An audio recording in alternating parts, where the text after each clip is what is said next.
Okay, I have the easy job. I just have to summarise the entire day's proceedings in 5 minutes. I'm not even going to try. It would be far too onerous. Such has been the richness, I think, of the debate and the ideas, even allowing for the fact that I had to miss, for other reasons, the very first session. It's deeply disturbing to be able to watch myself speaking. I haven't previously had that experience. Anyway, it is a pleasure to be here, and it's a pleasure to be here, echoing to some extent what Paul is saying there, to speak with a group of people who share a common objective, really. And I think there's a very strong sense in this room, a very strong commitment to the agenda of equity of access in higher education. I don't want to leave you with just a few nice words to send you off on whatever mode of transport you're taking. I do also want to outline some of the commitments that the HEA would like to make today, following on this conference and following on indeed a number of years through the National Office for Equity of Access to Higher Education, a number of years of their work. As I said, I think we can all agree that it's essential that our education system, and particularly our higher education system, helps everyone to reach their potential. And for the HEA, and for my colleagues and myself in the HEA, our role is clear. We are the main funder, or we're the main body through which funding is allocated to the higher education institutions. And also we have quite a key role to play in ensuring that equity of access becomes a fully integrated part of the higher education system. Mary Doyle, in her presentation, spoke of it being a transversal issue, and Paul, you also took up that theme of mainstreaming equity into the higher education system, so that in fact we stop talking about equity as something that's separate and something we have to deal with. We have a long way to go. Paul, you also said that not everyone, of course, is in agreement about the need to make higher education opportunities open to all. We all have to bear in mind that higher education has its roots in a very elite social system.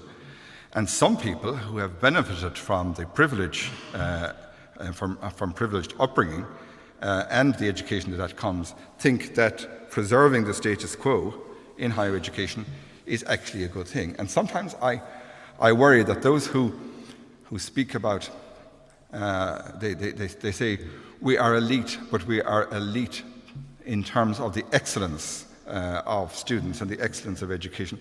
I worry about their motives in a way, because although obviously we have to be concerned, this is not about providing an opportunity for everybody to come into a poor higher education system. We have to be very concerned about quality, but excellence sometimes I fear might be used as a proxy for exclusion.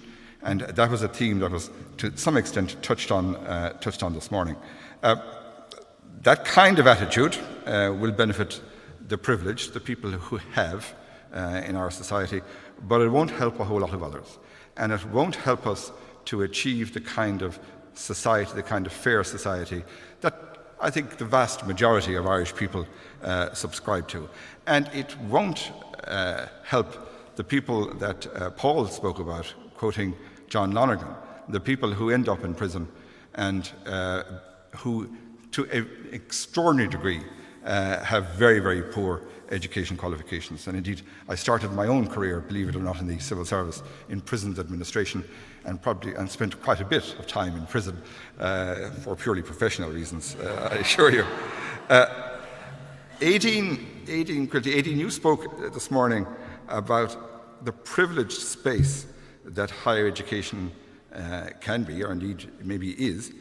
And I loved the image that you used about creating ruptures in that privileged space. Now, maybe as a tame bureaucrat, I shouldn't be enjoying such revolutionary, to use your word, Paul, because there was a bit of revolution in that. I shouldn't be enjoying such revolutionary images. But certainly I think the idea of creating ruptures in privilege in this context of equity is probably where we should be. And certainly for the HEA, I can strongly commit to the HEA being a strong advocate for higher education in the first instance, and for access to higher education for all who can benefit from it. You heard during the day, particularly from Mary Doyle, about the major programme of reform that's going on in higher education. And our objective is to create a more coherent and a more effective system of higher education. Mary pointed out that we have a great opportunity through the new landscape that we are developing, as well as the process of strategic dialogue, to significantly impact on the quality of what is happening in higher education, the quality of outcomes from higher education. And particularly, we have an opportunity here to impact on areas of national importance, including, of course, equity of access. I want to set out now, in the context of that reform agenda, 5 steps which the Higher Education Authority is going to take over the next short period of time.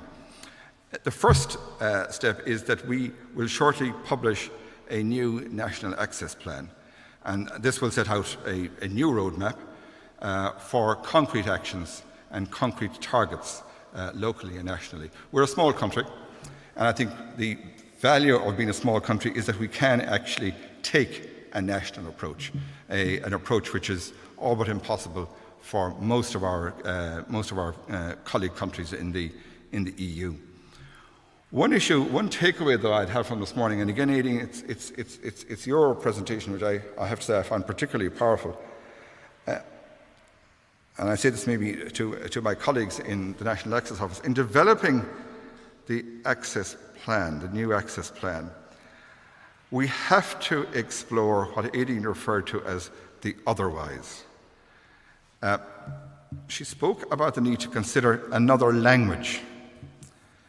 And I suspect that in that approach, there's a great potential to unlock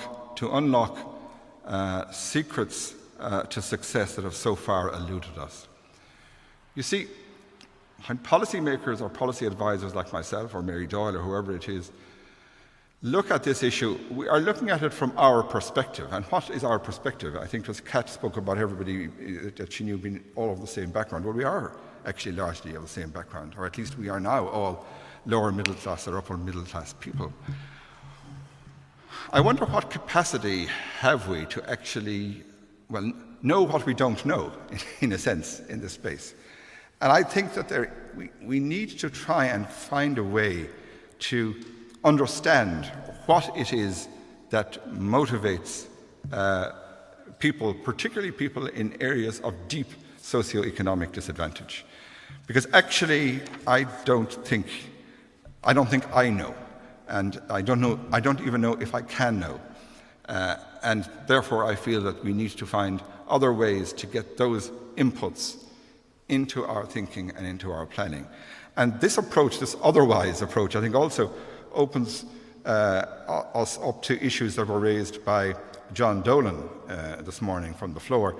He spoke about the way in which students come from someplace, if you know what I mean. That this whole issue of access and access policy has to consider the totality of the students, the totality of the experience that they've had and where they're coming from. I attended the session on the here and there issue, and one issue that was raised there was around the way in which people with low CAO points can access higher education through one or other of these schemes. But a point was made that, in fact, many students, and it was echoed, I think, by the panel earlier, many would-be students actually don't know that they can, because they limit themselves immediately, or indeed they are limited perhaps even by their teachers or by their schools, on the basis that I cannot get the points, and therefore I must never even think that I could get into higher education. So that there's a huge issues around culture that we have to try and break through, around information and communicating information in a way where it is received. Because there's very little point in communicating information the way we understand or the way we would receive information. We need to understand who it is we are talking to. And in that sense, I like the idea also earlier that we need to really see people. Sometimes I think us public servants, we think in terms of systems, we think in broad picture terms, but we need to be more capable of seeing the individuals that are actually going to be impacted by whatever policy it is we're trying to develop.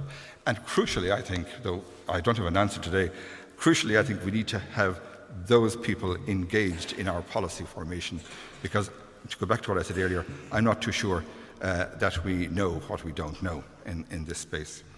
The second point I'd mention is that through the strategic dialogue process, we will engage with each and every higher education institution funded by the state, and we will discuss with them their plans to support communities and how in regional clusters they are going to contribute to the objective of national targets.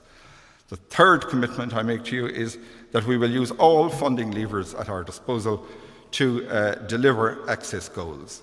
Funding isn't everything in this space.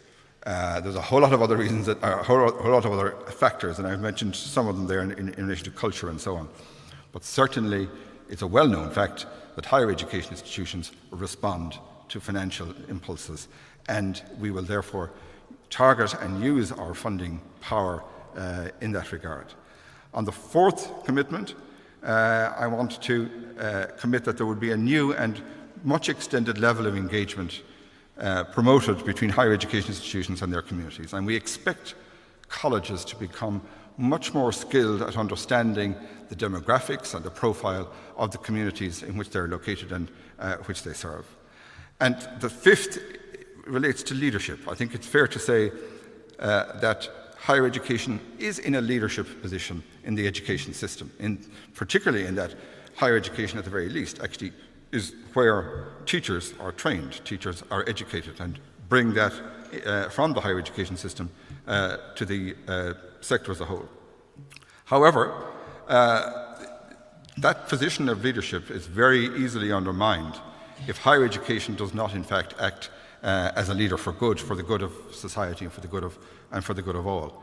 So we in HEA commit to using leadership to influence reform and new opportunities throughout the education system to ensure that young and older people are supported and that no one is left behind, that everyone has an opportunity to benefit from the huge advantage that higher education brings to the quality of life, prospects, health and happiness. I'm going to conclude with a couple of next steps. This conference is one step. It's a significant step towards a new future. It certainly has raised for me some very fundamental issues. It unfortunately hasn't raised the answers yet, but I think actually knowing what the questions are is a significant step towards finding the answers. All of the learning today will be fed into the next National Access Plan. And again, I don't have a proposal. I'm very happy to hear proposals from the people here, but I would like us to explore how we can do that otherwise bit, how we can find views from people that are not like us, PLUs, people like us, in terms of developing policy in this space. We mean business. We in HEA, we will be proactively pursuing an agenda of mainstreaming equity of access to higher education through all of the strategic dialogue process and the funding levers at our disposal, so that maybe in the 3 or 5 years that has been spoken about, though I think that's probably a little bit too soon, we won't need a conference on equity of access to higher education because it simply will be, there simply will be equity of access. That's, I think, utopian, at least in any kind of short term. But I think we can all, at least, if we all ascribe to that in some kind of lifetime, I think it will help us to make considerable progress, and maybe Dahi will get a resounding defeat at the next debate. So the rallying call, if I could describe it as such, is Eilein. We move forward together, Paul, you also raised this issue of working collectively, doing it together. There's an enormous job to be done. The beneficiaries of success will be obviously the people who currently are denied access to higher education and their families. But I'm a pragmatist too, and I know that if Ireland is to achieve its objectives in terms of the kind of economy and society we want, we actually need the brains and the brawn of people who currently are excluded from higher education. And I think together we might not make it happen tomorrow, but we can certainly make a good stab at it. Thanks very much.